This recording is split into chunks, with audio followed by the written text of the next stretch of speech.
हनुमन्मन्त्रस्य ब्रह्मा ऋषिः गायत्री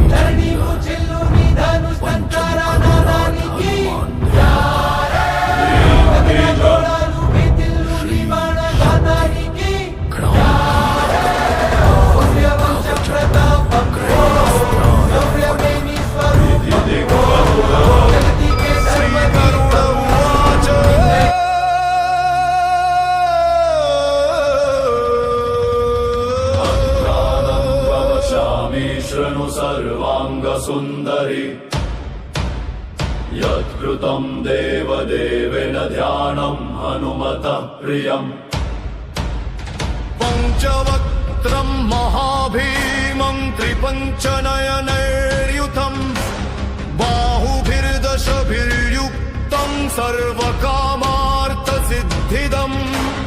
पूर्वं तु वानरं वक्त्रं कोटिसूर्यसमं प्रभम् दंष्ट्राकरालवदनम् भ्रिकुटीकुटिलेक्षणम्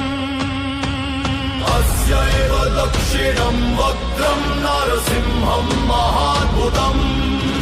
अत्युग्रतेजो वपुषं भीषणं भयनाशनम् अस्य एव दक्षिणं वक्त्रं नरसिंहं महाद्भुतम्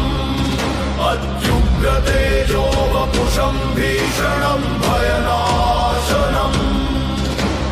पश्चिमं गरुडं वक्त्रं वक्रतुण्डमहाबलम् सर्वनागप्रशमनं कृशभूतादिक्रन्तनम् उत्तरं सौकरं वक्त्रं कृष्णं दीप्तं नभोपमम्